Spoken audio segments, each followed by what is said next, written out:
Ultraviolet du soleil est un risque majeur pour les personnes atteintes d'albinisme. Exposées au soleil, aux rayons du soleil, elles peuvent contracter des infections cutanées très graves et ces rayons dégradent leur vision petit à petit. En Thaïlande, au moins 4 enfants sont sortis de la grotte où ils étaient piégés depuis plusieurs jours.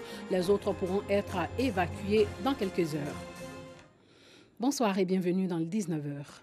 Les personnes atteintes d'albinisme sont souvent marginalisées si leur vie est menacée dans plusieurs pays africains à cause des sacrifices rituels. Elles font aussi face à un autre problème, les rayons du soleil, source de tous leurs problèmes de santé. En Côte d'Ivoire, il y a plus de 6000 personnes atteintes d'albinisme recensées. 58% se trouvent dans le nord du pays. Guillaume Zéré, Hermaniamien. Tous les jours, leurs activités ne sont pas différentes de celles des personnes dites normales. Mais le regard des autres sur les albinos qu'ils sont est un problème à supporter au quotidien. Une fois sortis, parfois d'autres ont vraiment un œil un peu dédain par rapport aux albinos. On nous voit parfois comme des, je ne sais pas si des extraterrestres. On ne nous considère pas comme des hommes. Avant, les gens me traitaient de sorcier, pourquoi on appelle ça même, de génie, de porteuse de chance. Bon. Grâce à la sensibilisation que nous avons faite, maintenant tout a changé. Encore stigmatisé malgré l'évolution des choses, mais au rang des difficultés, il y a pire, le soleil. L'action des rayons ultraviolets sur la peau de ces albinos est le début de tous les problèmes de santé. L'ennemi numéro 1 aujourd'hui, en dehors des rituels, l'ennemi numéro 1 de l'albinos, c'est le soleil. Parce que si vous acceptez l'exposition prolongée au soleil, vous risquez d'avoir les cancers de la peau. Or, les cancers de la peau ne sont pas faciles à traiter. Justement, c'est pour être outillé sur les précautions à prendre que Marie-Noël se rend ce samedi dans la clinique du professeur Kanga. Elle n'est pas seule. Aujourd'hui, le dermatologue a décidé de faire de la sensibilisation de masse.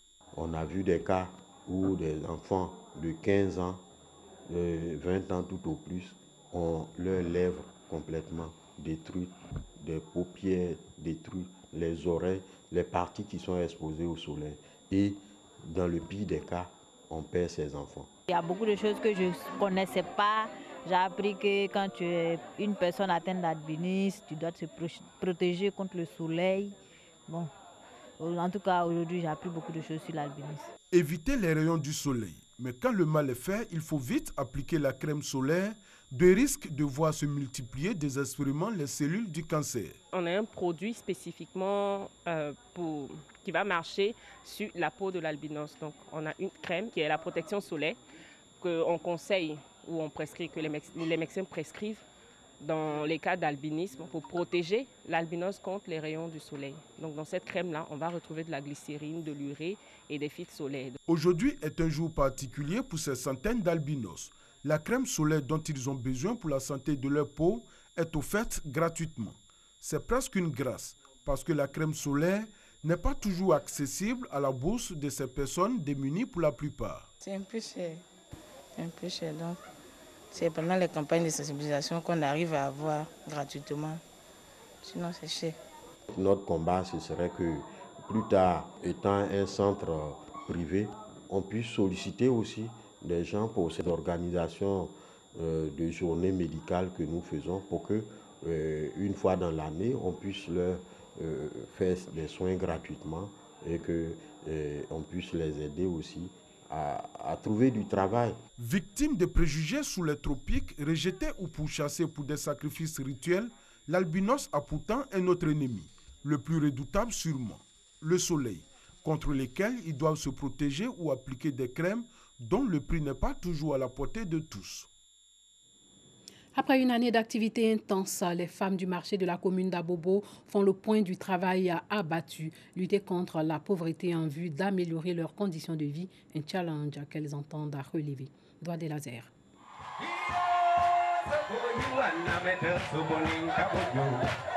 Un air d'Onel Mala comme pour vanter le mérite de ces braves commerçantes. Braves et dynamiques, car c'est au quotidien que contre vent et marée, ces commerçantes se procurent la marchandise, ensuite les coulent pour ainsi subvenir aux besoins de la famille. Ce week-end, les membres de l'association des femmes dynamiques du marché Valentin d'Abobo marquent une pause, le lieu de souffler un peu, mais surtout de prendre un nouveau départ. Nous devons être unis dans la fraternité, dans l'amour, afin que nous puissions aller de l'avant. À leur côté, les autorités municipales d'Abobo et les élus et cadres de la région du Gontougo, tous engagés à soutenir leurs actions en faveur de l'autonomisation des femmes. Elles travaillent dans le marché ensemble, elles forment une famille. Et nous estimons que si elles nous tendent la perche, nous ne pouvons que vraiment l'accepter vraiment avec beaucoup de joie et beaucoup de bonheur. L'association des femmes dynamiques du marché Valentin d'Abobo compte plus d'une centaine de membres. 3 minutes pour présenter votre thèse, 180 secondes au total pour convaincre, accrocher le jury et le public, c'est possible. Et c'est lors d'un concours Ma thèse en 180 secondes qui permet à des doctorants de présenter leur sujet de recherche dans des termes simples à un auditoire. L'exposé doit être clair, concis. La deuxième édition du concours a été organisée par l'antenne nationale de l'Agence universitaire de la francophonie et le vainqueur va représenter la Côte d'Ivoire à la finale internationale en Suisse. Mesdames et messieurs, 3 minutes pour présenter le fruit de plusieurs années de recherche devant un auditoire profane et diversifié. L'exercice paraît peu évident, mais ces doctorants l'ont réussi. Nous sommes à la deuxième édition du concours national Ma thèse en 180 secondes. Initié par l'Agence universitaire de la francophonie, ce concours donne l'opportunité aux participants de parfaire leurs aptitudes en communication, tout en leur donnant la possibilité de diffuser leurs recherches dans l'espace public. Nous avons là une belle occasion de faire sortir ces chercheurs qui sont dans leur laboratoire avec leur blouse blanche, de venir dans le public, de changer de décor et surtout de se faire comprendre, de capter l'attention du public novice qui ne sait rien de ce qui se passe dans le laboratoire, mais qui doit comprendre ce que nous faisons dans nos laboratoires. 13 candidats issus de l'université Nangui Abrogwa, de l'université Félix Faure-Boigny de Cocody et de l'INPHB de Yamoussoukro étaient en lice. À l'issue des différents passages où chaque candidat a démontré avec aisance ses aptitudes, c'est Aferi Atu Matin de l'université Félix Faure-Boigny qui a obtenu le premier prix du jury. Mon thème, c'était de faire une étude épidémiologique sur une maladie qui est en train de prendre de l'ampleur en Côte d'Ivoire. Et cela nous a amené à mettre en place un produit bio qui permettra de lutter contre la maladie en lieu et place des produits chimiques. Ce qui est bien, c'est que d'abord, il est arrivé décontracté parce que la plupart des membres étaient crispés et stressés. Or, lui, il est arrivé mais décontracté et il a pu exprimer vraiment avec enthousiasme, avec facilité, sa thèse. Outre le premier prix du jury qui lui permet de gagner 1 million de francs CFA, Aferi Matin a également obtenu le prix du public et le prix du Passeresse. C'est donc lui qui ira représenter la Côte d'Ivoire à la finale internationale le 27 septembre prochain à Lausanne en Suisse. Quant au deuxième et troisième prix, ils sont revenus successivement à Konan Mena Jacqueline de l'université Nangui Abrogwa et à Konan Moba Stéphanie de l'université Félix Faure-Boigny de Cocody. En Thaïlande, au moins 4 enfants ont été secourus lors de la première journée d'évacuation. C'était aujourd'hui. La prochaine opération devrait débuter dans 6 heures minimum. Ces enfants étaient entrés dans la grotte le 23 juin dernier et ont été bloqués par les eaux. Au moins 4 enfants sont sortis de la grotte en Thaïlande où ils étaient coincés depuis 15 jours. Ils ont été évacués à l'hôpital de Chiang Rai. L'évacuation s'est révélée plus rapide que prévu en avance de plus de 2 heures sur l'horaire indiqué à l'origine. Chaque enfant était escorté par 2 plongeurs professionnels, dont des spécialistes internationaux. Les autres seront évacués demain au terme d'une attente éprouvante pour les familles. Les opérations de secours sont suspendues. Elles reprendront lundi. L'équipe de foot des sangliers sauvages était partie explorer la grotte le 23 juin après l'entraînement pour une raison encore inconnue. Ils se sont retrouvés piégés par la montée des eaux dans cette grotte au fin fond du nord de la Thaïlande, à la frontière avec la Birmanie et le Laos.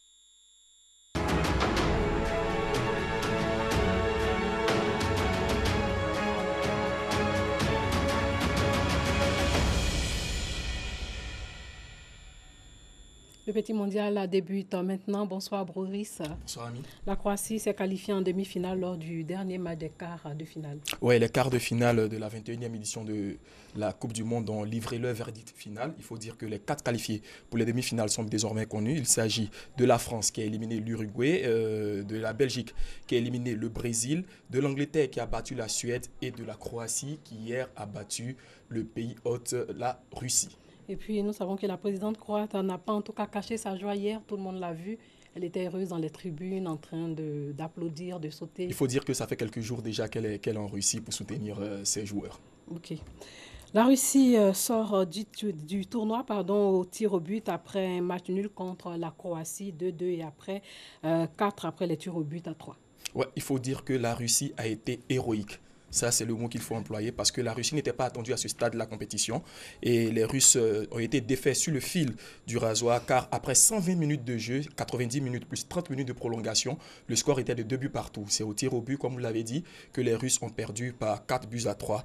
Et le président Vladimir Poutine a invité les joueurs au Kremlin parce que c'est une fierté d'avoir une équipe jusqu'en quart de finale lorsqu'on n'est pas du tout attendu. Voilà. Et des milliers de supporters russes sont sortis ce matin dans les rues pour acclamer, féliciter ces joueurs-là qui étaient accablés après cette défaite parce qu'ils rêvaient de demi-finale. Ils ont perdu sur le fil, comme je l'avais dit. Et la Russie a organisé un très bon mondial. Le mondial n'est pas encore fini. Les joueurs étaient héroïques et tout le mérite revient à tout ce pays-là, à tout ce peuple qui vraiment a été magnifique. Parce que c'était vraiment pas évident d'arriver en quart de finale, en tout cas pour la Russie, c'était une surprise. C'était une surprise parce que dans cette compétition-là, on a de grandes nations comme l'Allemagne, l'Argentine, le Portugal, l'Espagne qui sont tombées avant le stade des quarts de finale.